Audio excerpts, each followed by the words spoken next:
Wamboka, the only way justice can be done to this cabinet secretary is for this house to push this matter forward so that a select committee of this house will have an opportunity to look at the details as presented.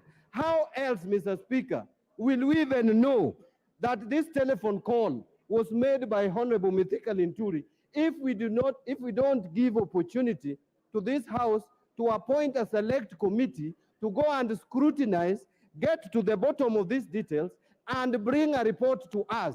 If they find that these matters are not substantiated, if the committee shall find that these matters are not properly substantiated, then the matter will end there. The committee will report back to the House and the matter will die. But if the matters will have been found to have been substantiated, then this House will proceed to take another vote, Mr. Speaker, where even before we take the vote, we will present Honorable Mithika Linturi with an opportunity to address this parliament and defend himself.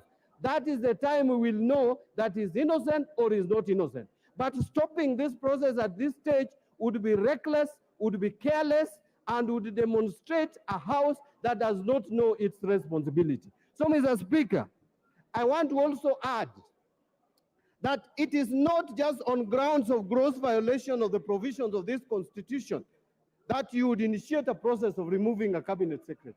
It is not only on the grounds of where serious reasons of believing that the cabinet secretary has committed a crime under the national or international law that a process like this would be initiated. This process would even be initiated if we have a reason to believe that there is gross misconduct on the part of the cabinet secretary. And Mr. Speaker, based on the evidence that Honorable Wamboka has presented to this House, and particularly use of National Cereals and Produce Board, Mr. Speaker, the first question that I would ask those who want to oppose this motion, are you telling us that National Cereals and Produce Board would go ahead with the budgetary provision given by this House as proposed by the cabinet secretary, presented to us? We give out money. This money goes and buys kokoto instead of fertilizer given to our farmers, and only whistleblowers are able to know. Yet we have a ministry which has a cabinet secretary heading that ministry, and that cabinet secretary is ignorant. But Mr. Speaker, what worries me more is the evidence that is produced before us through a letter that is written by a lawyer, Ahmed Nasir Mohammed. And clearly, Ahmed Nasir is telling us that Mithika Linturi even attempted to subvert justice by trying to dictate or order this particular factory to go and issue a statement. And the evidence is there. The telephone number is there. Calls were made. Safaricom can confirm the same. And that is why I want to plead with this House, Mr. Speaker, that this is a matter that we cannot treat casually. This is a matter of hunger. It is a matter of food. It is a matter of food security in this country. It is a matter that can bring this country to anarchy, as the minority leader said. We must show responsibility. You are elected by your people to come and speak for them. They don't have a voice. They cannot talk to Mithika Linturi. It is you who can speak to Mithika Linturi. It is you who can speak to William Ruto, who appointed Mithika Linturi. And when these cabinet secretaries were appointed, Mr. Speaker, I remember saying that this is going to go in the records of history as the most incompetent cabinet. And you can already see that some people are protecting, Mr. Speaker, Mithika Linturi and claiming that he was ignorant of what was happening in National Cereals and Produce Board. Mr. Speaker, if Mr. Linturi can be ignorant of what is happening at the National Cereals and Produce Board, then what can he be ignorant about? This is an incompetent... There's a point of order. Mr. Speaker, I raise pursuant to Standing Order number 83, as read together with Standing Order number 91. on the accuracy of information that is being provided by my very good friend, the Honorable Mbadi. Mr. Speaker, is it in order for the member of parliament, for the nominated member of parliament to claim that he had already made up his mind from the time the cabinet secretaries were nominated or appointed, that they were incompetent, so that his information that he had at that time, which he never gave us in the House, when we were approving CS Linturi, is it in order, Mr. Speaker, for somebody to redact information which we thought he had or which he thinks he should have had?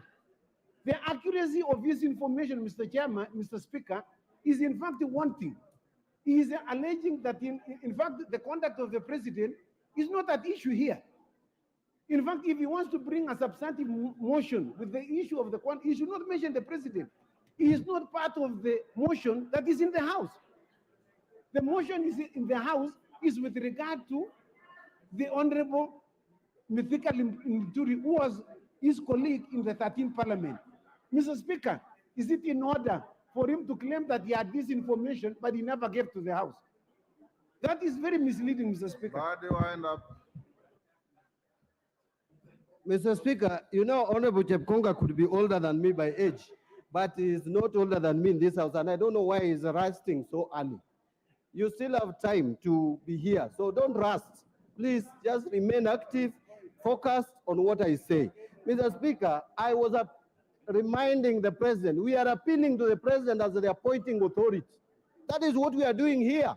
The president has to remove this cabinet secretary from office. We are speaking to him. We are telling him, this is one of your incompetent cabinet secretaries. Please hear us, listen to us. I said this when these cabinet secretaries were being approved. It is on record.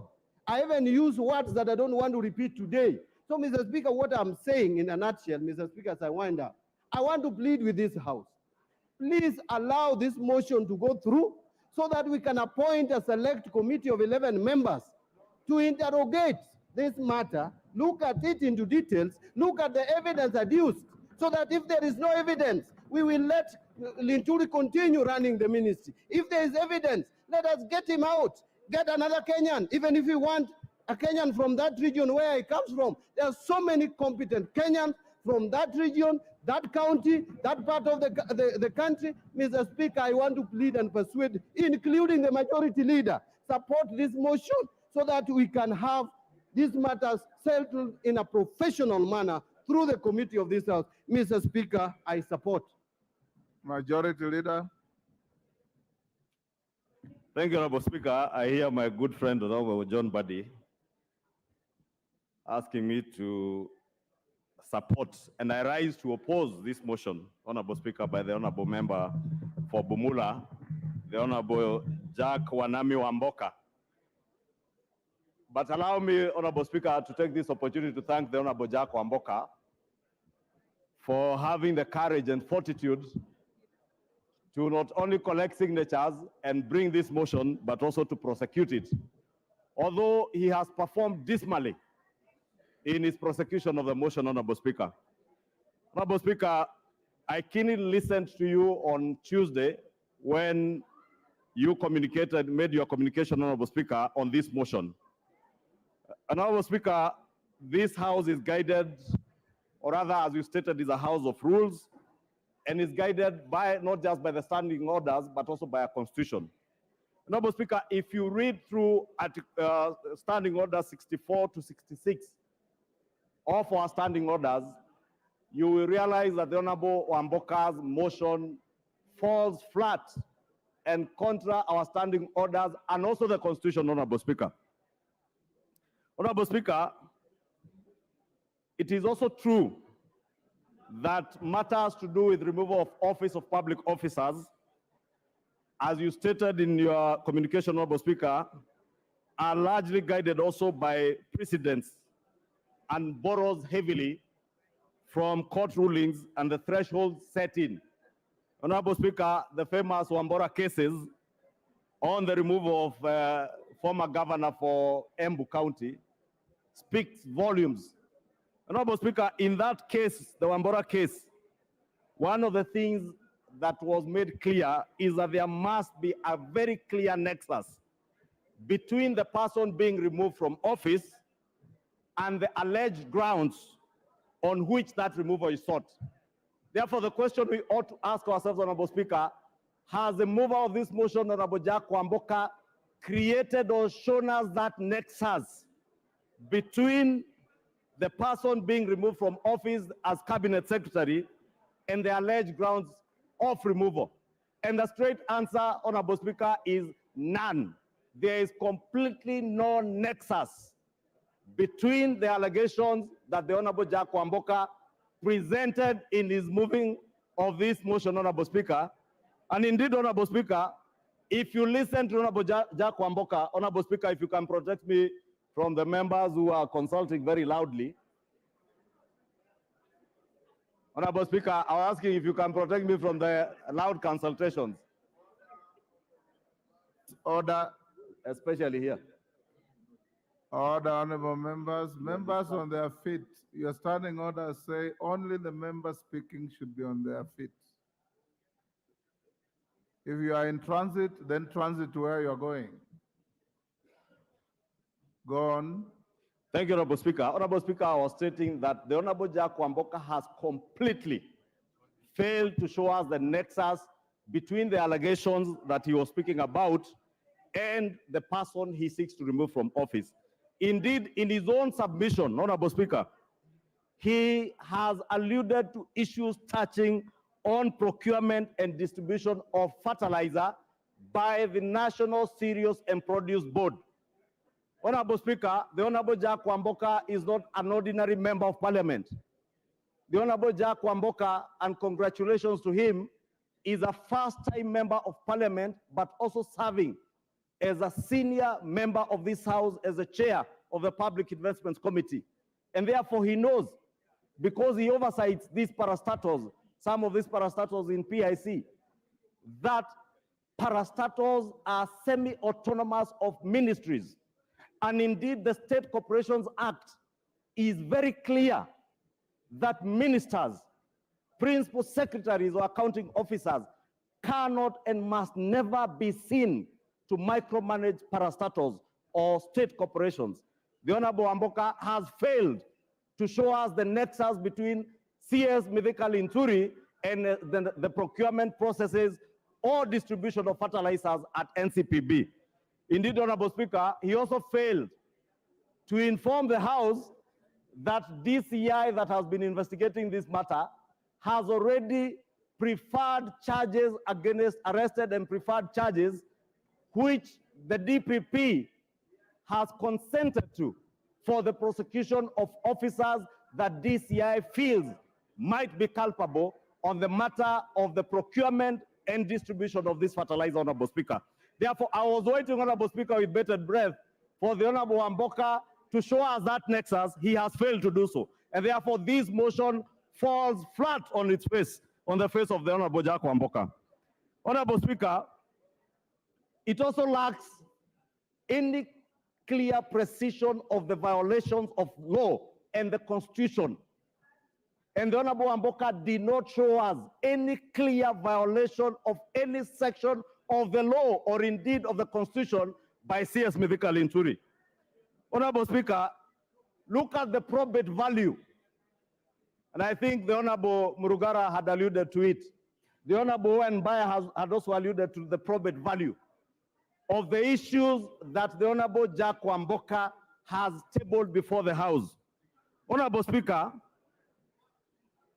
he took us through what the Honorable Member for Kilifi North was telling us were not just excerpts from Citizen, NTV, Nation newspapers, Star newspaper, and other media houses. And Honorable Speaker, we have tremendous respect for our media houses because as a fourth estate, they have a duty like we do to oversight government and the executive, Honorable Speaker. And we must allow our media houses to help us to raise issues that are also of concern to the people of Kenya, just like we raise. But media houses cannot be the basis, Honorable Speaker, in line with our own procedures in this House, to adduce evidence before this House. And Honorable Speaker, I dare ask, if we were to prosecute, if we were to impeach CS Linturi on the basis of newspaper articles. Honorable Speaker, allow me the indulgence, Honorable Speaker, to read a newspaper article that was featured by the Sunday Nation on April 14, 2024. And this article, Honorable Speaker, said that House team boss on extortion spree. And I'm reading this article, Honorable Speaker, so that we may ask ourselves, if I am that House boss being reported here on an extortion spree, would it be fair for us to impeach myself? If that House boss is the Honorable Amboka, the mover of this motion, how fair would it be for me to move the House to impeach the Honorable Amboka on the basis of a newspaper article from a gossip column like this one, Honorable Speaker? This article said that the chairman of a powerful committee is on the spot for harassing witnesses that appear before him. Talk of town has landed the chairman calls cabinet secretaries scheduled to appear before his committee and demands huge amounts of money in order to be looked at favorably when they appear.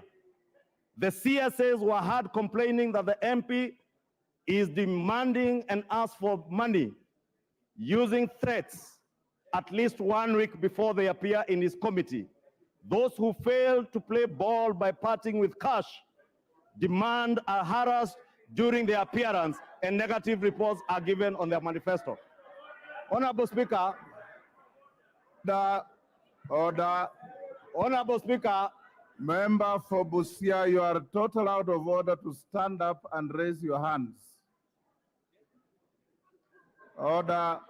Honorable Speaker, I read this article because I am pointing to the issue of us using newspaper articles, media reports to impeach state and public officers, including members of parliament, chairs of committees, cabinet secretaries, principal secretaries, Honorable Speaker, that we cannot use the basis of newspaper reports to impeach anybody.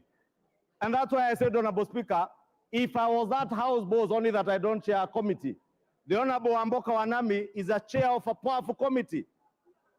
How do I know? Who would know what this newspaper column was, who it was referring to?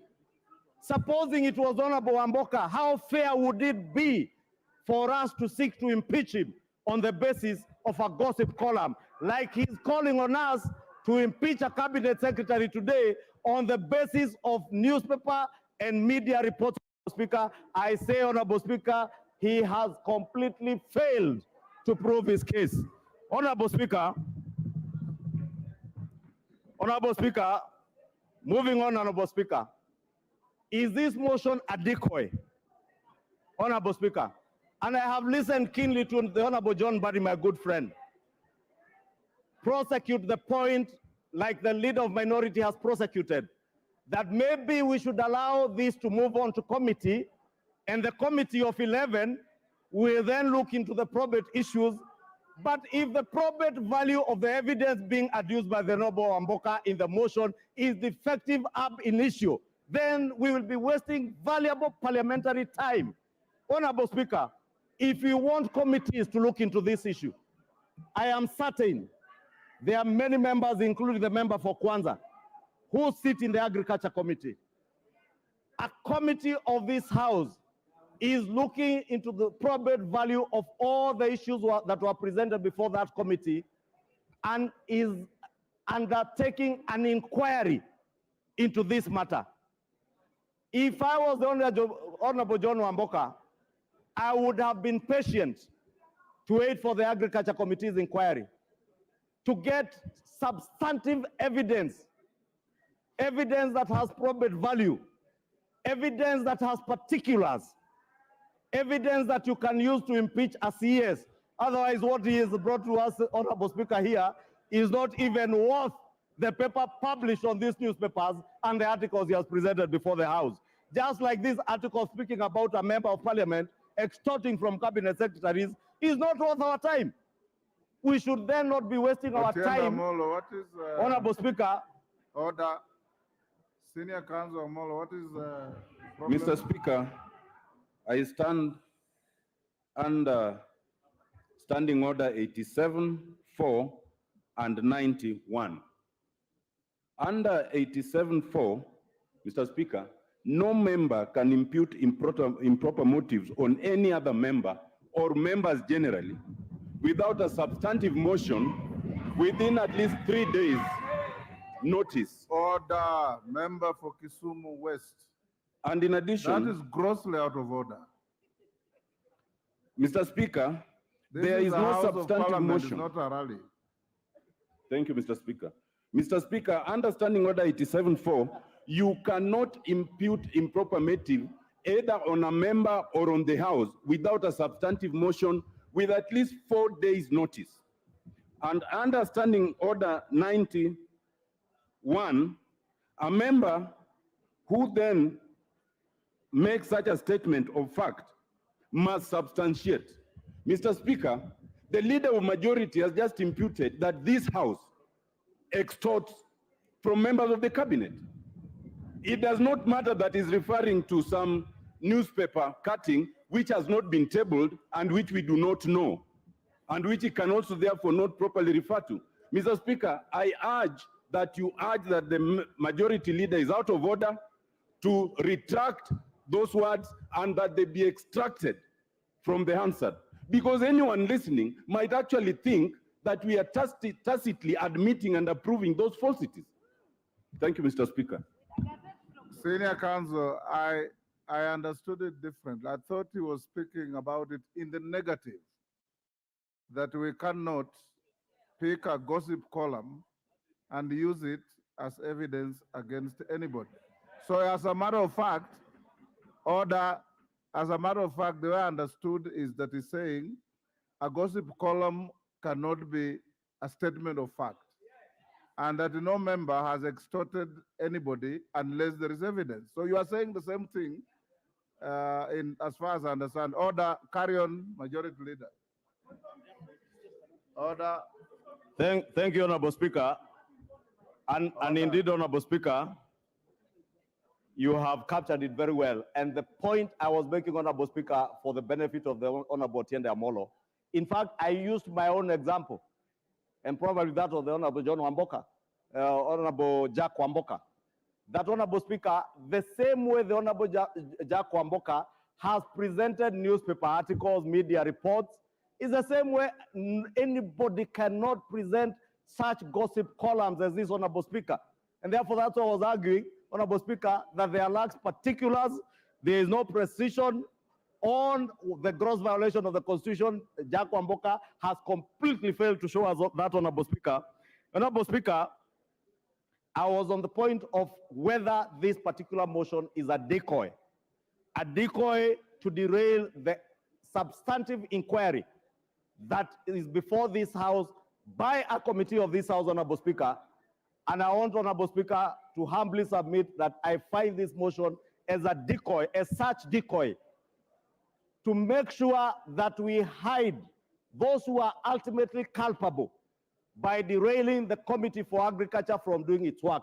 And I want to encourage members of the Agriculture Committee to get to the bottom of this fertilizer issue, Honorable Speaker.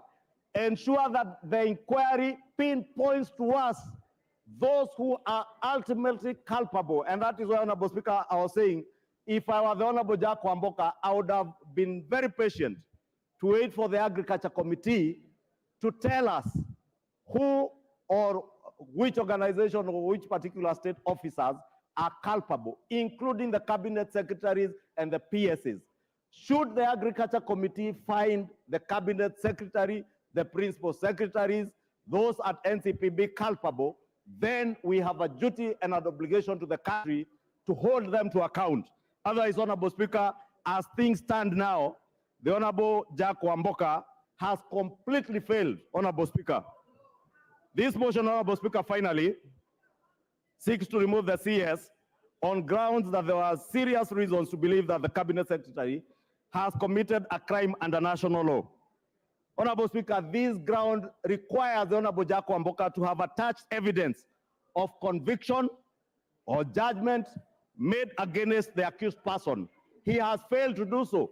In fact, he has gone to great lengths, Honorable Speaker, to quote cases that, as somebody, I think is Honorable Owen Bayer, pointed out, cases that we considered at the point the House vetted the Honorable Mithika Linturi as Cabinet Secretary and approved. Therefore, Honorable Speaker, as the Honorable Owen Bayer was alluding to, that is a matter that is already spent. The Honorable Jack Wamboka therefore cannot take the House back to relook into those cases. And may I remind him, when the Honorable CS appeared before the committee, he said he had 32 court cases that he was battling with, some civil, and he was dealing with them.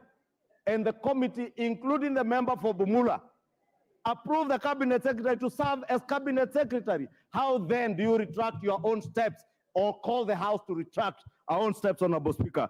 Honorable Speaker, allow me to conclude by just saying, Honorable Speaker, that the mover of this motion, as courageous as he thought he was, he has completely failed the House. He has failed to show us the precision with the law that he ought to show in line with the Constitution and the standing orders. I have spoken to the probate value of the evidence he has adduced that is not there. The grounds, as I said, Honorable Speaker, are particularly not particularized in line with our standing order 64 and 66. And that is why I said he's quoting newspaper articles, which I also said I could quote about chairs of committees and other people who are said to extort people money. And Honorable Speaker, allow me, Honorable Speaker, then to plead with this House to defeat this motion because it will derail the fight against corruption. If we derail the fight against corruption, Honorable Speaker, by using such motions to speak to the gallery, to speak to our voters, to speak about corruption but never acting over corruption, Honorable Speaker. Remember in the 11th Parliament, Honorable Speaker, Wind up in a minute. in the State of the Nation address, 200 state officers were declared jobless. But what came out of that political pronouncement, Honorable Speaker? Absolutely nothing. That is what the Honorable Jack Wamboka is calling on this House to do, to make a political declaration in the impeachment of a CS, but get absolutely no value in the fight against corruption.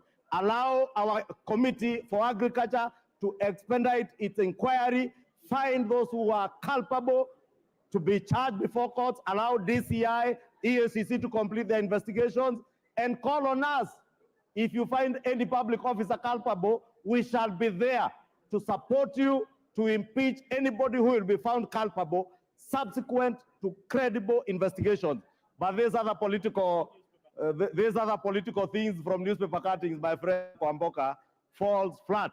And I would beg you this early to withdraw this motion to save yourself from the embarrassment, Honorable Jack Kwamboka. This is why the Constitution put a very high threshold. Daniel Manduku. Daniel Manduku. Nyaribari Masaba.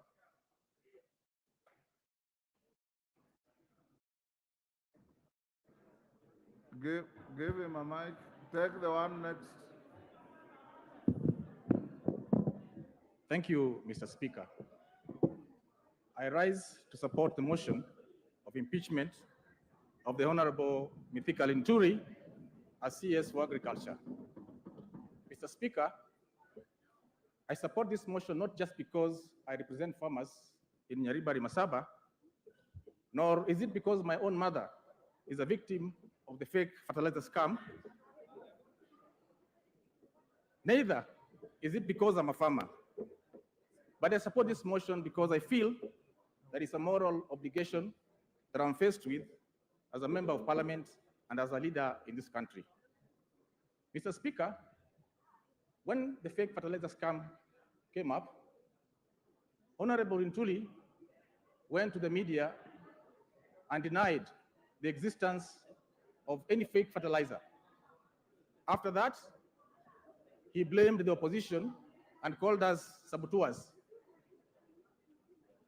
Later on, the Deputy President came and confirmed that indeed there was existence of fake fertilizer in the market, whereupon Honorable Linturi confirmed himself.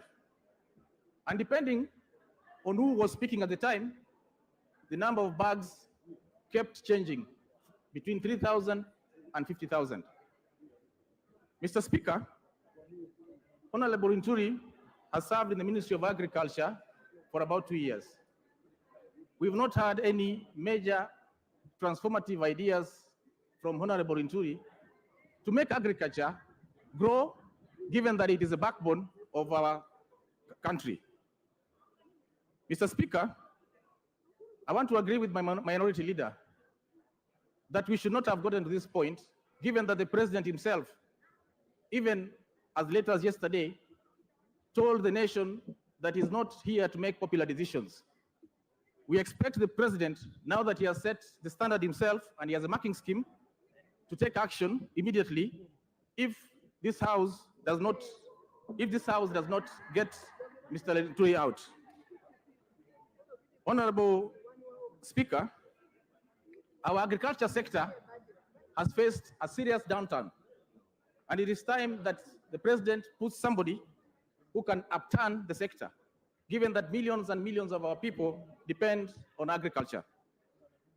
Mr. Speaker, looking at the evidence before us today and hearing the submissions by members, it is very obvious that right from the procurement, manufacture, distribution, warehousing, and eventual delivery of the fertilizer, Honorable Linturi's hands and feet are all over these documents. There is sufficient evidence, Honorable Speaker, to send Honorable Linturi home.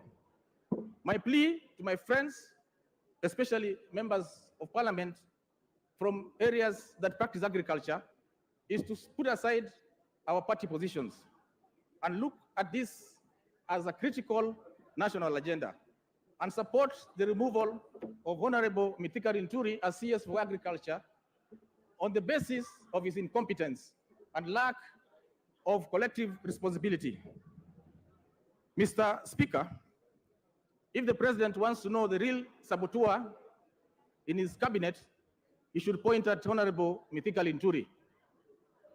Our farmers, if you get a low yield this year, or your crop fails, point at the face of Honorable Mithika Linturi. To our children who are watching TV today, if your teacher asks you what the definition of incompetence is, tell him it is Honorable Mithika Linturi. Thank you, Mr. Speaker. Rahim Daud. Thank you, Mr. Speaker. Mr. Speaker, I oppose this motion. Mr. Speaker, the mover of this motion, Honorable Wamboka, has said very, very passionately and emotionally that he is for the farmers. Mr. Speaker, we are all for the farmers. The whole house is for the farmers. Mr. Speaker, he should lay the blame where it is and not at the feet of the Honorable CS. Mr. Speaker, on our order paper, page 508, he says serious reasons for believing that the cabinet secretary has committed a crime under national law. We go to the second one, B, where he says he faces criminal proceedings in relation to 6 pending civil, commercial, and family suits. Mr. Speaker, what has his family suits got to do with it or civil suits? Mr. Speaker, when we were approving, because I was in the appointments committee, where we did with Honorable Opio Wandai and the others, and the minority whip, a majority leader, deputy majority leader, we did the vetting of the CS. And yes, he did say, yeah, he had those cases. But Mr. Speaker, those cases are in a court of law. So is he now bringing other things which are not related to fertilizer in his pleadings? Mr. Speaker, I think that is completely wrong. Secondly, Mr. Speaker, on the same page, he says that the cabinet secretary supplied misleading information. That one is in 1E. where 51 Capital Africa was given a contract which was signed by NCPB in the year 2022, when Honorable Mithika Linturi was not even the CS. So is he apportioning the blame for what was done in March 2022 to Honorable CS Linturi? I think Honorable Omboka and some of the members here have got a vendetta against the CS Linturi, because CS Linturi handles more than 100 sagas under his ministry, and he cannot be seen to be supervising each and every saga in his ministry, Mr. Speaker.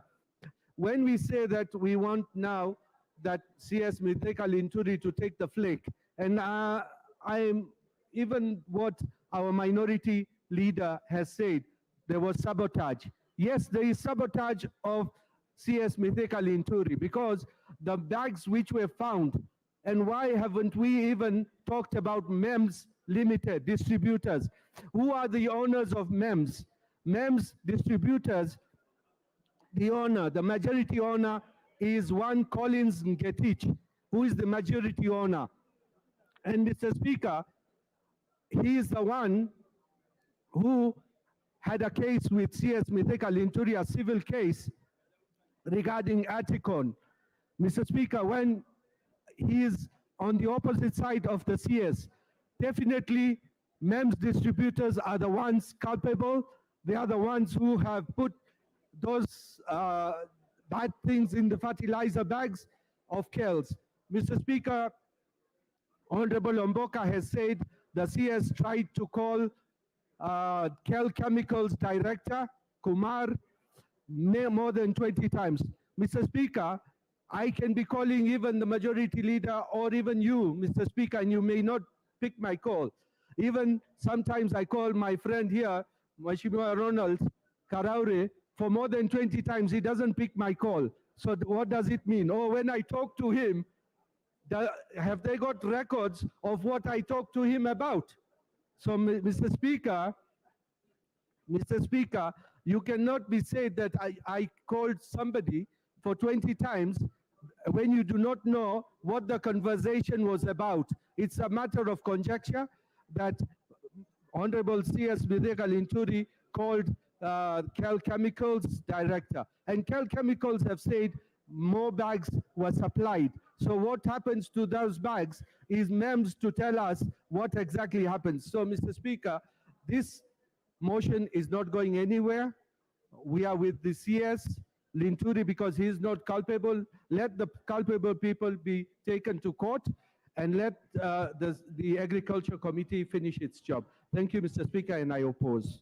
Sabina Chege.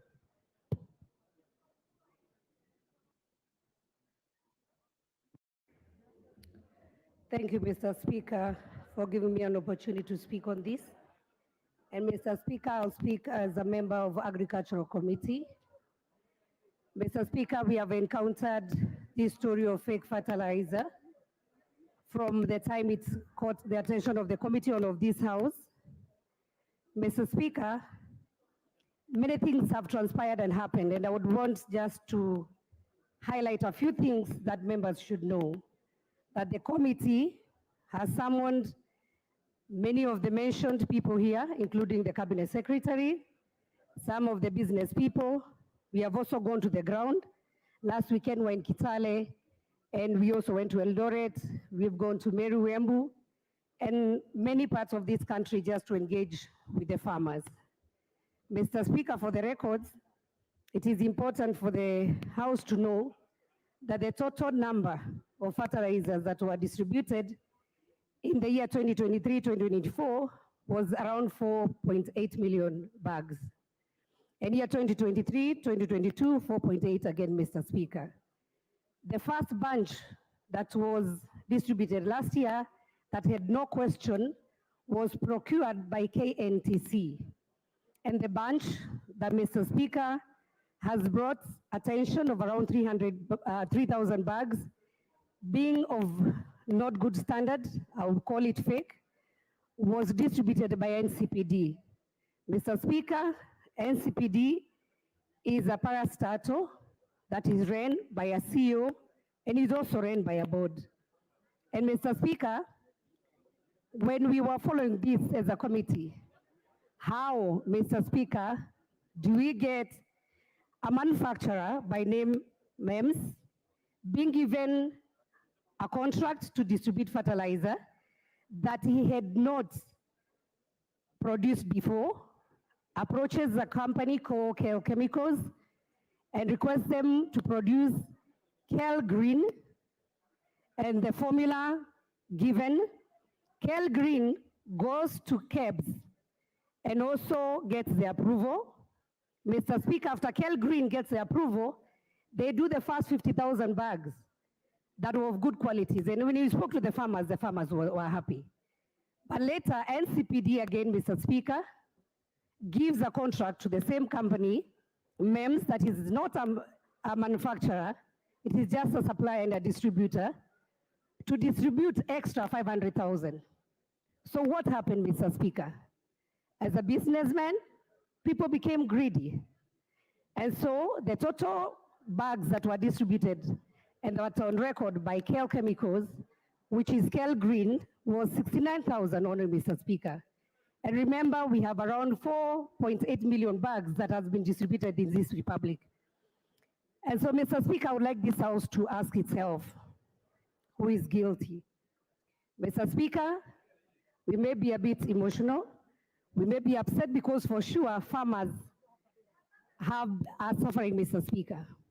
That's the truth. It is also important for this House to know, Mr. Speaker, that there is one fertilizer, which is Kel Green, that was distributed through the government program. Then there's another fertilizer, that is GPC, that was done by a different company, which approached NCPD and requested them to distribute for them, not as a government program.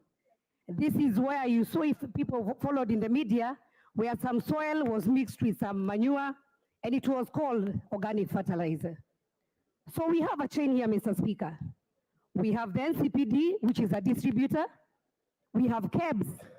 This specific Mr. Karaoke, who is the person behind the GPC fertilizer, when he asked him what he was supplying, he ashamedly told the committee to ask KEBS what he was supplying. So even himself, he didn't know what he was supplying to our farmers. Remember, this was not part of the government program.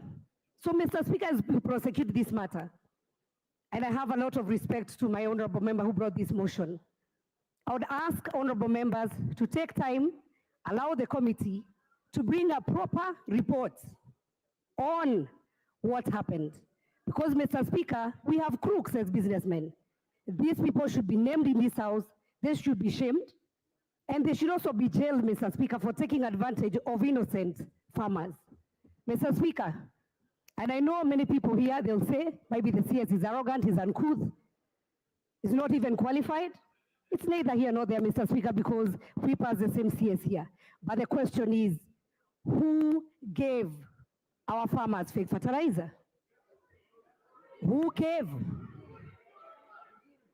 That's what I said. I am not saying who gave, but the thing is, there is KEBS. You allow me, Mr. Speaker. The NCPD, which is a government parastatal, Mr. Speaker, has a full board. It has a CEO. Does Linturi procure on behalf of NCPD? That's the question. Mr. Speaker, what is the role of the board of NCPD? What happens, and Mr. Speaker, I hope this House also can come out with a conclusive, finding, so that even NCPD, as a distributor of fertilizer, they are able to monitor what comes into their stores.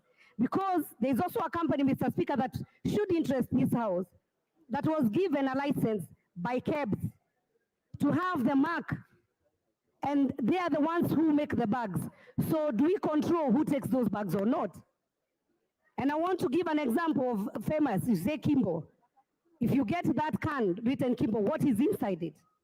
So as we prosecute this matter, Mr. Speaker, I would say this House should allow the Committee on Agriculture to lay a very conclusive report. We have been with the farmers, we have talked to these people, and Mr. Speaker, the truth shall come out.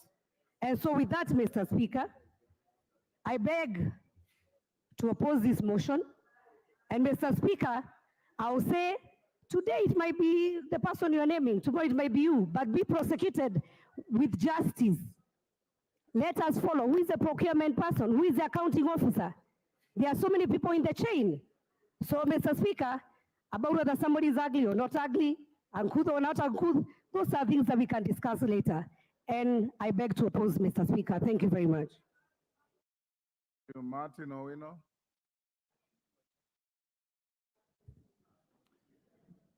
Thank you, Mr. Speaker.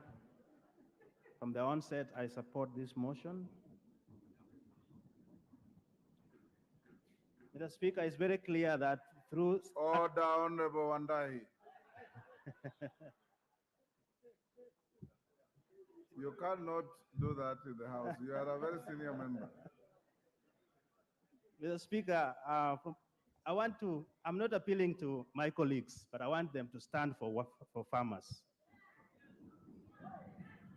Anybody, including farmers in Dewa, anybody who's trying to mess up with farmers does not have our back as a parliament. And we have to stand to be counted. Mr. Speaker, it's clear that violation of Article 2 and 10, 1C, which talks of procurement, of policies that drives for procurement and distribution, points to the values and principles of a CS in office. And that is what has brought us to this mess. Violation of Article 46, which talks of infringing on customers' rights, lack of public participation, and protection of health and safety. That's the same thing. Mr. Speaker, the CS has contravened 5 articles of our Constitution. Whether it is parastatals or national, the back of the Ministry of Health and Ministry of Agriculture and Livestock stops with the CS and nobody else. Mr. Speaker, Agriculture and Livestock is a very vital ministry. In 2022,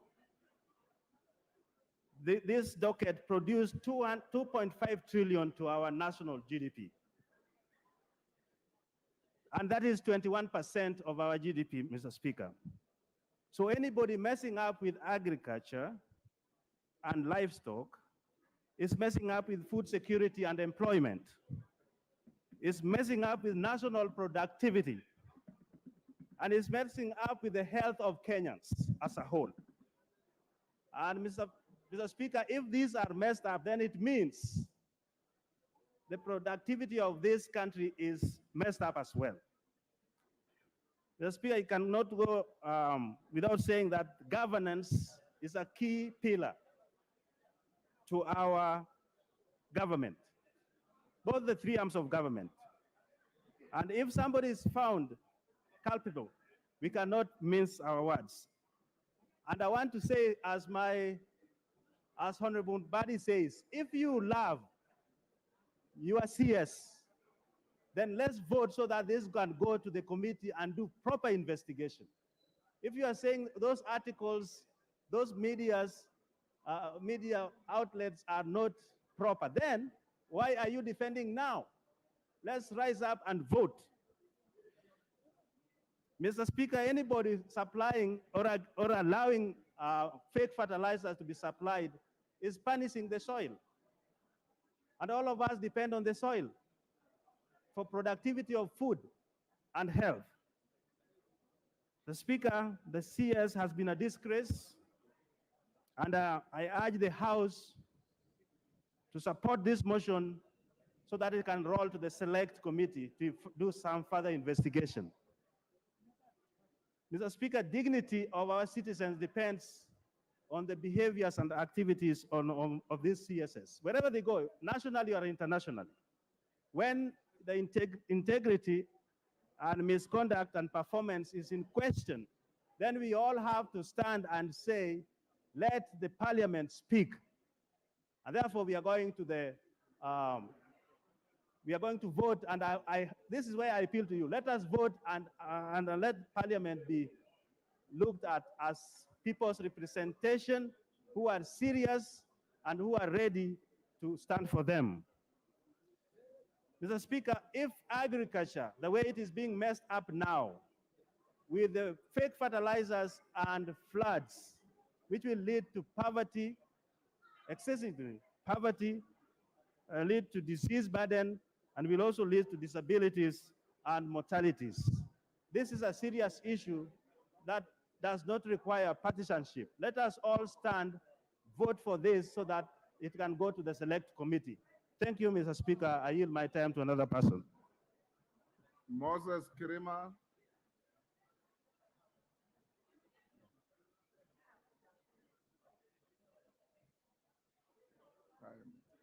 Thank you, Mr. Speaker, for giving me this opportunity to contribute to this very important motion as pertains to the impeachment of the cabinet minister.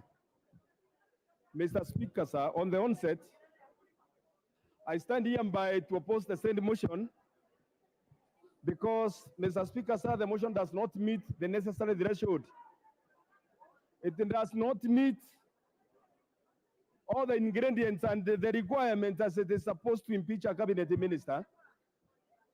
For it's very clear that the purpose of a minister, when it comes to a ministry, is to articulate on policies.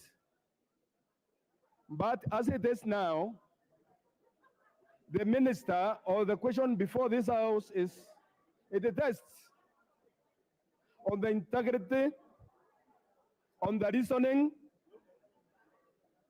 on the logic of the issues before this House. Mr. Speaker, sir, this House is bestowed with the powers as per the Constitution to the powers which can be bestowed upon the court, the High Court. The powers of this House are those powers which are bestowed to the High Court. Mr. Speaker, if you look at Article 125 of the Constitution, it is stated clearly that the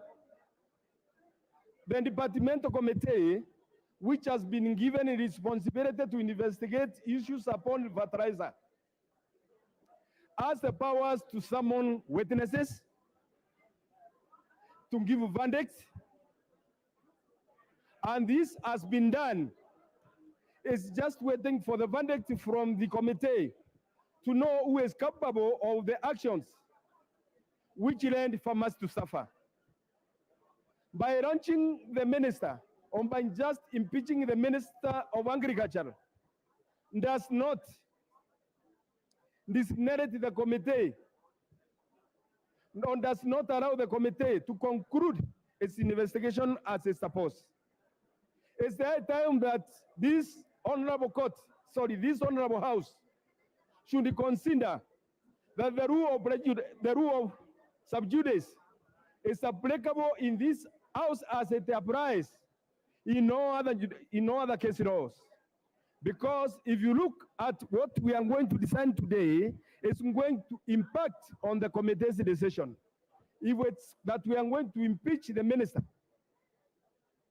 that one square is going to influence the decision of the committee and the way it's going to be decided by the committee, because the main house, members of the committee are part and parcel of this house.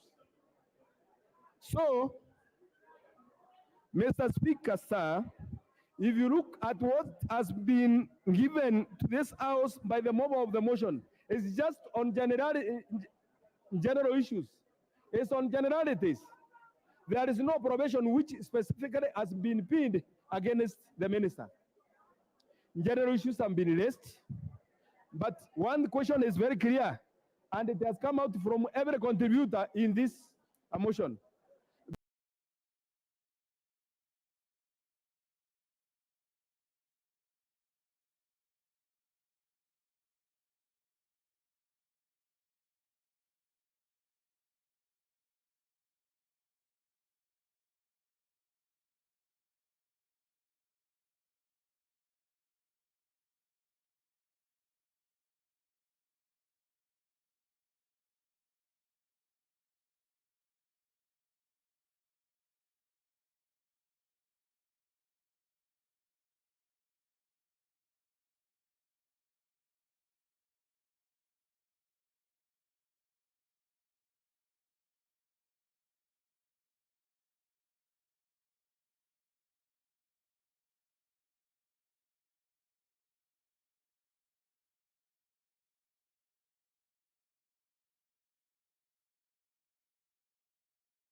Mover.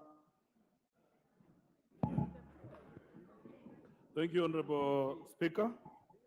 I would want, out of my 10 minutes, to donate 2.5 to Honorable Mbui and 2.5 to Honorable Senior Counsel Otienda Amolo. But very quickly, Honorable Speaker, If you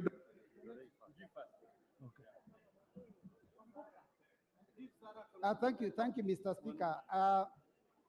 Members, I want you to note that whatever we are doing here, all Kenyan farmers have left their farms and they are watching us. And Kenyan farmers have already been disgruntled, Mr. Speaker. There are some farmers who bought fertilizer, and when they took it to their farms, their crop is failing. Mr. Speaker, as we vote today, let us vote with our conscience. Mr. Speaker, we have talked about this issue of corruption from time immemorial. And it is unfortunate, Mr. Speaker, that after speaking in funerals, in church harambes, in birthday parties, we come to the house, and when we are called upon to make a decision, we make the wrong decision. Mr. Speaker, this one should be the day that Kenyans will know that this house understands its powers and can use its powers for the fact for which we were put here. Mr. Speaker, it's unfortunate that we have been here. Order, members. Member for Keharo, break the Kamukonji. Order, members. Honorable Kitur, take your seat. Members, order. We'll hear Honorable Mbui. Mbui, continue. Thank you, Mr. Speaker. Madam Speaker, sorry. Madam Speaker, you see, what we are dealing with here is a major issue. And it is unfortunate, Madam Speaker, when you see members, they don't want to listen and they're already discussing their issues. Madam Speaker, it's unfortunate. We fought corruption from time immemorial. Today we have an opportunity to cast a vote that is going to tell Kenyans on whose side we are. Are we on the side of the people that are making phone calls in the night, Mr. Speaker, or are we on the side of the farmer, of the Kenyan that brought you to this house? Kenyans, watch your member of parliament and how they vote. Those that vote against this bill are people that must go home. 2027 is coming. You will go home if you vote against this bill. Let us vote in support of Kenyans. Thank you, Madam Speaker.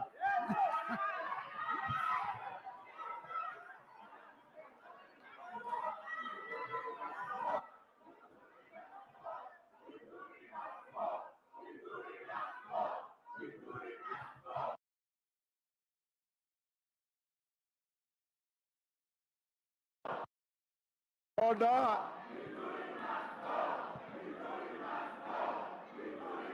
Order. Order. Order. Order.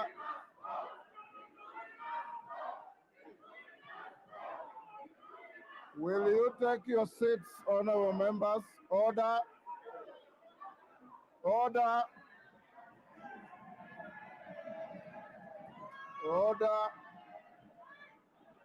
Order. Order. Order. Order.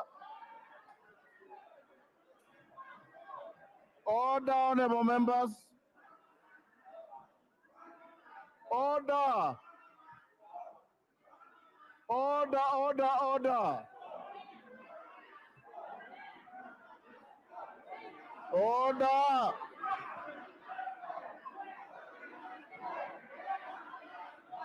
Order. Order. Order, members. Order. Order. Order, honorable members. Order. Order. Order. Order. Order. Order, members. Order. Take your seats, members. Will you take your seats? Order. Order, members. Order. Order. Order. Will you take your seats, members? Order, members. Order, Mshomba. Order. Order. Order, members. Order.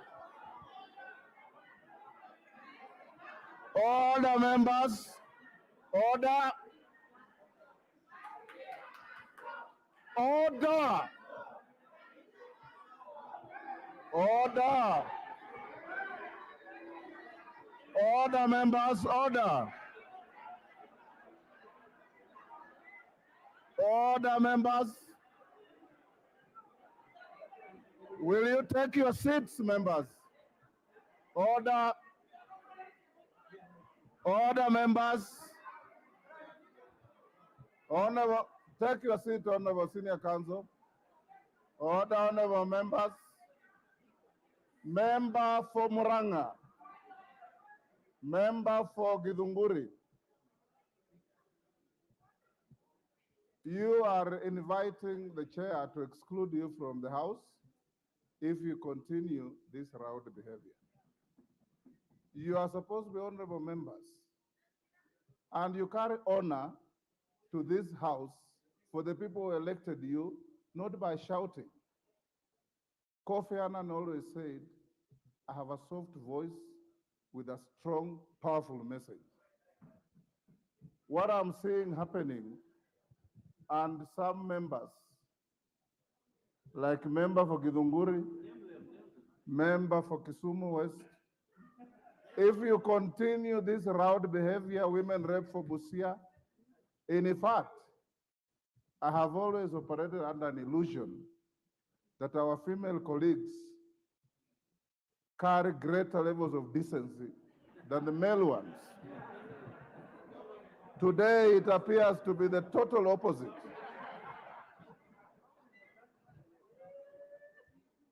Let's be orderly. You will make your point through your vote and not through how loudly you shout. Your own children out there are watching you live. Your husbands are watching you live.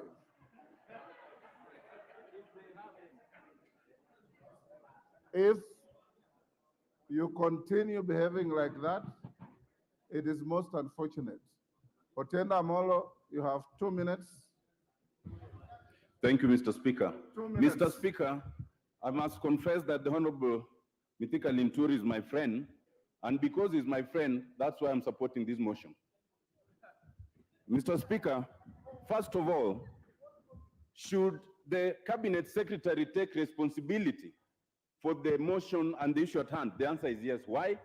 Because we have it on his own authority that he's supposed to. The document attached, dated March 24th, signed by him at paragraph 8, page 12 says, the ministry ensures that agricultural produce are of the right quality. It is the ministry. Who is the head of the ministry? The Cabinet Secretary. Mr. Speaker, secondly, should we defeat the motion so that the Agriculture Committee completes its work? The answer is no. Why? A select committee under Article 152 is superior and has a very clear timeline than the Agricultural Committee. It only has 10 days. So all the reasons adduced in defense of the Cabinet Secretary should be adduced to that select committee. If you believe the minister is without culpability, support the motion so that we have that committee, so that it says the minister is not culpable. What we are dealing with is more than criminal responsibility. What we are accusing the minister is what we call culpable maladministration. Someone has to take political responsibility. If we don't go as high as the president, we must go as high as the minister. Mr. Speaker, we speak for the Mira farmers of Meru, for the coffee farmers in Central Region, for the tea farmers and the maize farmers in the Rift Valley region. And that is the club, that is the, that's the area that feeds this whole country. If we as a National Assembly cannot speak for them, who will speak for them? The president could have served us this and sacked the minister. But because he has not, we must stand up to be counted. Thank you, Mr. Speaker. Okay. Order, you only donated to 2 members. Honorable Go. Speaker, I beg your indulgence. I will not indulge you. Can you reply? Sarah was my second. I will not indulge you. Either forfeit your time or reply. Honorable Speaker, and Honorable Nabi is my angle. A cast may befell me, Honorable Speaker. Just 1 minute. Either you reply or you take your seat. Honorable Speaker, I want to implore to this House again, once again, honorable members, we are people's representatives.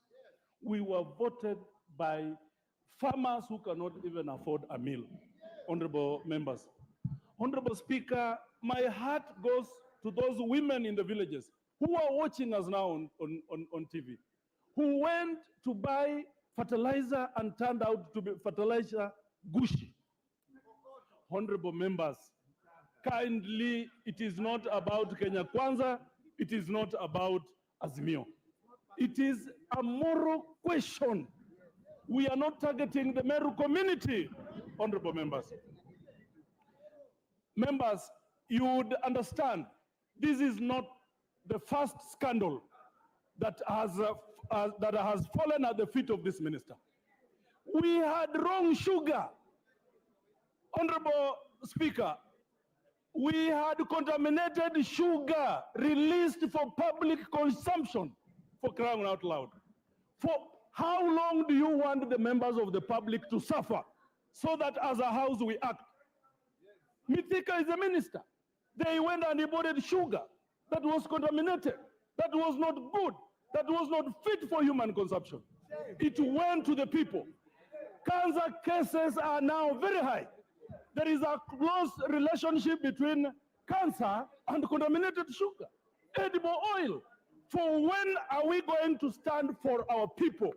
Honorable members, I beseech you as your colleague, that let's listen to the suffering of the Kenyan people, of the Kenyan Wamboi, of the Kenyan Wanjeku, who cannot be here to speak. Please, for once, let's listen to them. It is not about parties. It is not, and I insist, it is not. Now, Honorable Speaker, a lot of people were reluctant to append their signatures because members of this House have used that opportunity to go and collect bribes from people. Order, Honorable Amboka. You are out of order. I withdraw, Honorable Member. You are totally out of order. I withdraw. On that, I withdraw and apologize. Order. Order, honorable members. Order. Order. Honorable Amboka. Order, honorable members. Order, Sirma. Don't get carried away. Order. Don't get carried away and cast aspersions against your colleagues. Just stick to your motion. I withdraw, honorable members. Withdraw and apologize to the House. I withdraw and apologize. Thank you. And the honorable members, I beg to reply. Thank you, Honorable Speaker. Order, honorable members. Order. Order, honorable members. Before I put the question, order. Before I put the question, you know, this is a motion that has constitutional guidance as to the threshold of the vote. So once I put the question, we'll not have a voice vote. We'll proceed to ring the bell, and I direct that the bell will ring for 5 minutes. Once we close the ringing, we draw the bars, and I did direct you earlier on that we must save the House's time by voting electronically. I hope you have your gadgets working. We've Order, honorable members. Now I'll put the question, and you have your order paper. I will not read the particularized charges. I'll only read the main charges. That pursuant to the provisions of Article 152.6 of the Constitution and Standing Orders 64(1)A and 66, this House resolves that the President dismisses the Honorable Franklin Mithika Linturi from the office of Cabinet Secretary for the Minister of Agriculture and Livestock Development on the following grounds. Order. One, gross violation of the Constitution, gross violation of Article 46 of the Constitution, gross violation of Article 73 of the Constitution, gross violation of Article 201 of the Constitution, gross violation of Article 232 of the Constitution, serious reasons for believing that the Cabinet Secretary has committed a crime under national law. A, serious reasons for believing the Cabinet Secretary has committed a crime under sections 100 and 101 of the Penal Code, Cap 63. Serious reasons for believing the Cabinet Secretary has committed a crime under sections 353 and 355 of the Penal Code, Cap 63. Gross misconduct, which is that the minister has failed to exercise public trust in the best interest of the people of Kenya, and this amounts to gross misconduct, contrary to Section 8 of the Leadership and Integrity Act, Cap 185C, has failed in the performance of his duties to the best of his ability to carry out the duties of the office efficiently and honestly, and to carry out the duties in a transparent and accountable manner, and this amounts to gross misconduct, contrary to Section 10A and B of the Leadership and Integrity Act, Cap 185C, has failed to demonstrate professionalism in carrying out duties of the office in a manner that maintains public confidence in the integrity of the office, and this amounts to gross misconduct, contrary to Section 11A of the Leadership and Integrity Act, Cap 185C, misled the public by submitting false information to the Departmental Committee of the National Assembly that GPC diatomaceous was distributed as a soil conditioner and not as a fertilizer, and this amounts to gross misconduct, contrary to Section 29 of the Leadership and Integrity Act, Cap 185C. Will you now, Sergeant, ring the bell for 5 minutes?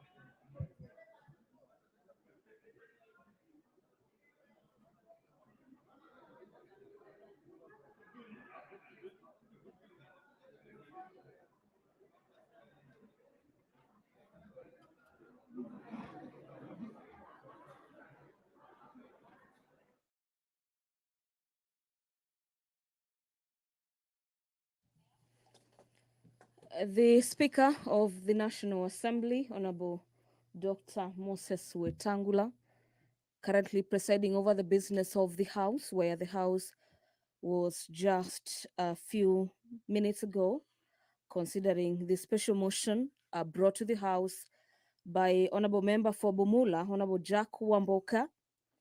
The special motion pertains the dismissal of Honorable Mithika Linturi as a Cabinet Secretary for Agriculture, Livestock and Development.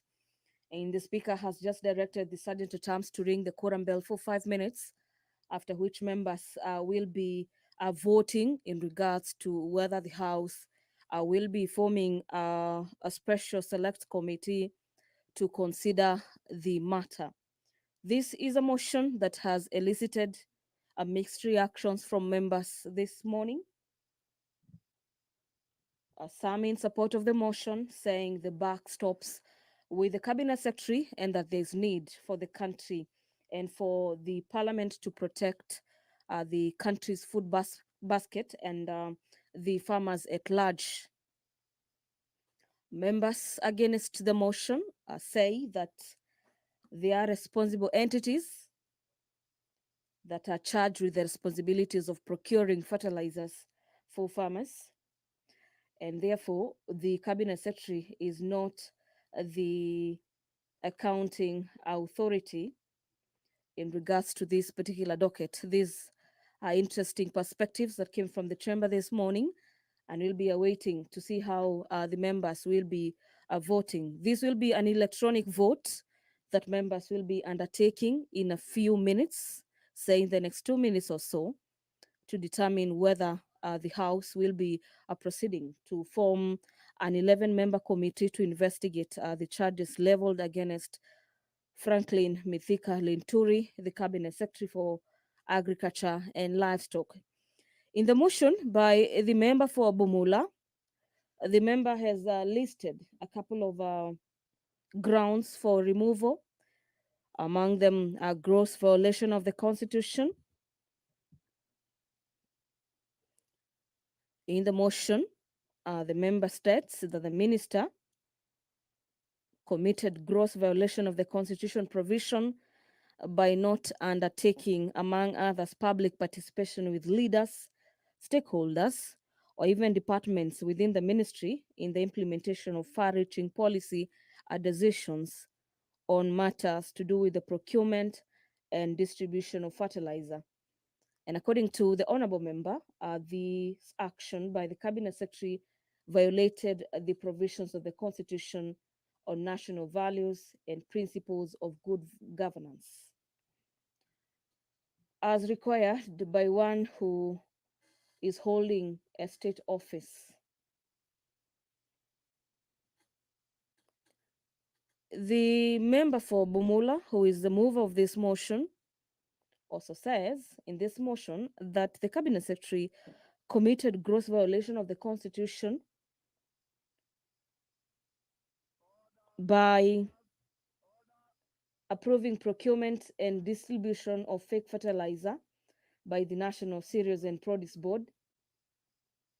This, he says, is a gross violation of national values and principles of good governance, so as far as he acted as a state officer to make as well as implement a public policy and approve the procurement as well as distribution of fake fertilizer.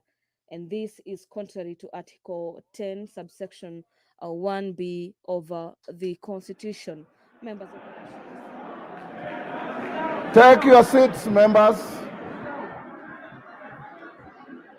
Order. Take your seat. Order, honorable members. Order. Take your seats. Order. Order, members. Member for Kericho, take your seat. Order, members, take your seats. Honorable Bashir, take your seats. Order. Order, honorable members. Take your seats and keep your silence.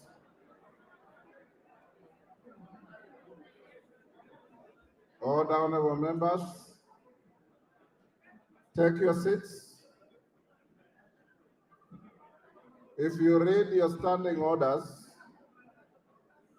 when a vote is called, no member is allowed to move about the chamber. You must be in your seats. Member for Marakwet, is it? Who is this member on the feet? That is Yegon. Take your seat. Member for Bomet East, take your seats. Baba Wino, take your seat.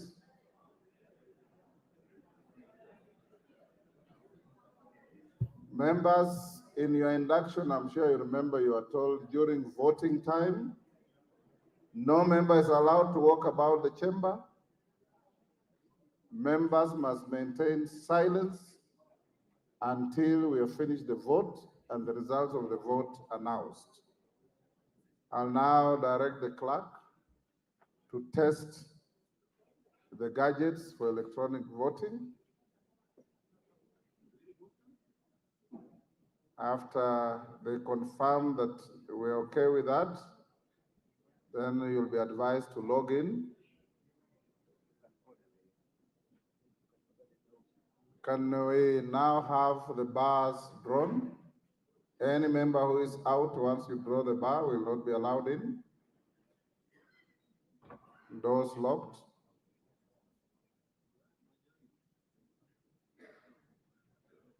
Excellent.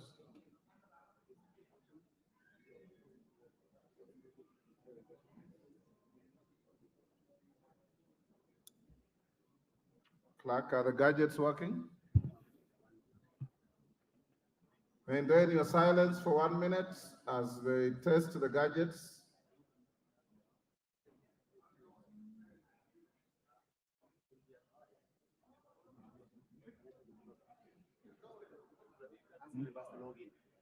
Okay, members, log in.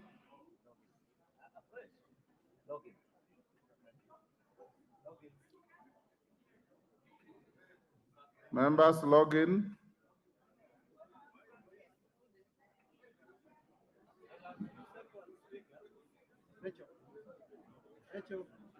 Rachel, check there. Check there. Oh, down Kipagendi, what are you doing in the aisle? Take your seat, I'll give you an opportunity.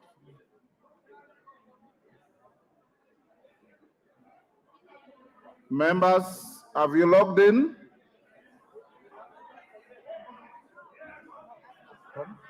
Okay, now that was a trial run. Now remove your cards. Log in.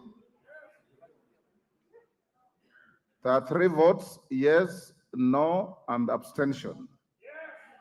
Members, you may now proceed to vote. Hold on. All honorable members, can you pull your gadgets again? When you log in, you hold for 60 seconds. Then the equipment will be automatically activated for you to vote. So once you log in, you wait to be told to vote. Okay, log in now.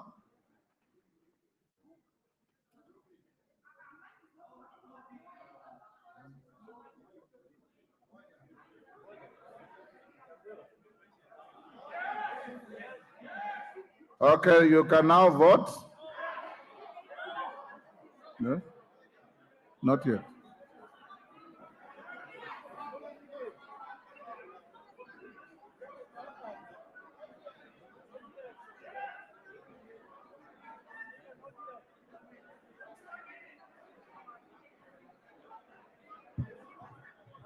Is it malfunctioning?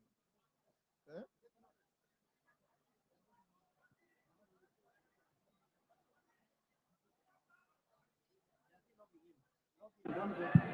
All honorable members, what appears to be happening is when I'm instructing the House to log in, some of you are taking inordinately long to do so. So by the time the 6 seconds are over, some of you start logging in again. Let's synchronize our conduct now. Take out your cards.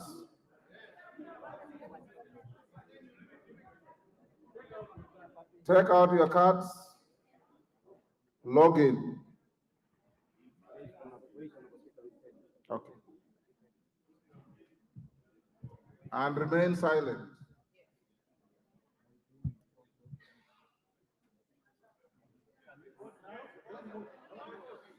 Don't vote until you are told to do so.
Be patient with the system. It's going to work.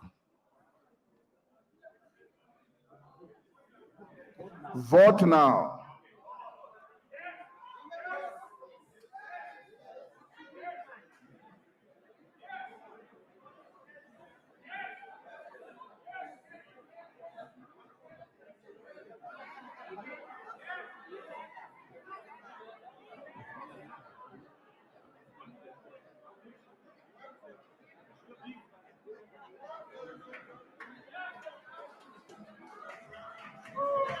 Order. Member for Busia. I don't know what has been exciting you the whole day. There is no provision in the standing orders for you to clap or to jump or to shout. Any member whose vote is not recorded and we have the capacity to know, I'll give you an opportunity to register your vote with the clerks. After auditing how you have voted.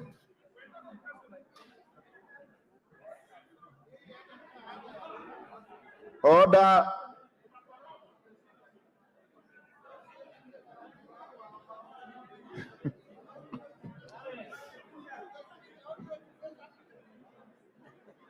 Order, member for Nandi County. It is out of order to take pictures in the chamber.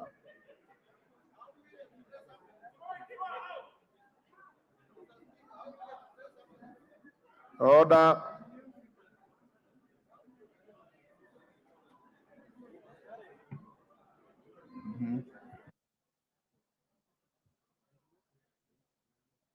Yes.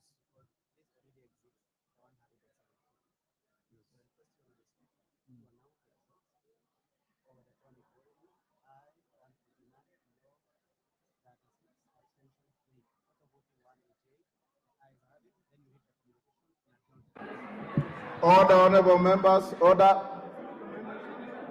It doesn't matter. Take your seat. Order, honorable members. Order. Order, honorable members. I know there could be members whose gadget may have malfunctioned. This is a vote that has a critical threshold.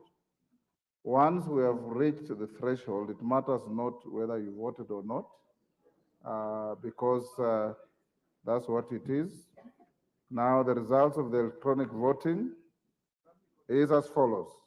Order, Honorable Mbadi, you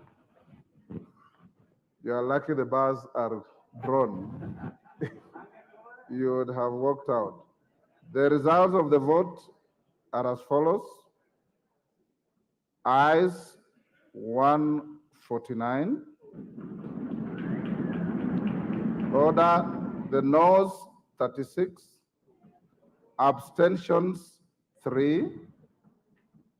The threshold required to carry the vote is 117. So the vote is carried. The ayes have it. Order, take your seats. Order. Order. Order, honorable members. Honorable members, I have a short communication. Following the resolution of the special motion, order. Order, honorable members. Following the resolution of the special motion under order number 13 relating the removal of Honorable Franklin Mithika Linturi from the office of the Cabinet Secretary for Agriculture and Livestock Development pursuant to Article 152(6) of the Constitution. I wish to guide the House on the next process as envisaged in the Constitution and our standing orders. Honorable members, Article 152(7) of the Constitution requires that, and I quote, if a motion under Clause 6 is supported by at least 1/3 of the members of the National Assembly, the Assembly shall appoint a select committee comprising 11 of its members to investigate the matter, and the select committee shall within 10 days report to the Assembly whether it finds the allegations against the Cabinet Secretary to be substantiated. As you can see, honorable members, the Constitution is unequivocal in the procedure to be followed after a decision is made by the House at each stage of the process. The next step to be taken, therefore, is the appointment of members to a select committee to investigate the matter. Honorable members, in this regard, I hereby direct that the parliamentary parties in the House expeditiously nominate members to serve in the select committee and submit the names to the office of the Speaker for onward transmission to the Committee on Selection. Thereafter, the Committee on Selection ought to expedite its consideration of the names and bring the relevant motion to the House for approval so as to commence consideration of this matter. For clarity, and in line with the communication issued on Wednesday, 25th October 2023, relating to the leadership in the House, membership to the Select Committee will be distributed as follows. The Majority Party, 6. The Minority Party, 4. Jubilee Party, 1. In nominating the members, parties are to ensure that the nominees to the committee reflect the diversity of the House, including regional and gender considerations. I hasten to remind the House that the process envisaged under Article 152(7) is quasi-judicial in nature. The process is an important component of the accountability and oversight frameworks provided in the Constitution and requires not only diligence and conscientious, but also greater thresholds of impartiality, fairness, integrity, and independence in the performance of this function. Order. In conclusion, honorable members, it should be noted, as stated above, that the Constitution requires the Select Committee to conduct investigations and report back within 10 days. In this regard, the parties should provide to me the names of their nominees not later than today, Thursday, 2nd May 2024, and to be precise, I need those names before 1:45. Thereafter, the House will sit to consider the nominees to the Select Committee during the afternoon sitting. The committee selected is not the committee of the Speaker or the majority or minority leaders, is the committee of the House. So the names once brought, we will subject them to a vote by the House, and thereafter we'll give further direction to the committee on how they'll conduct the matter.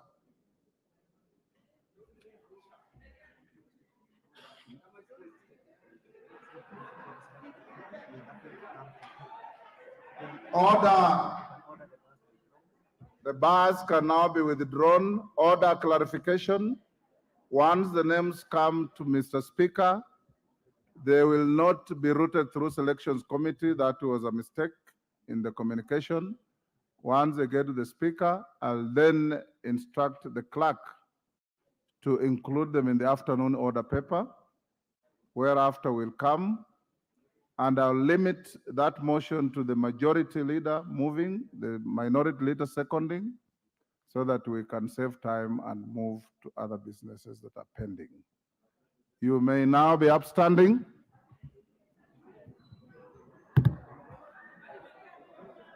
Order. Honorable members,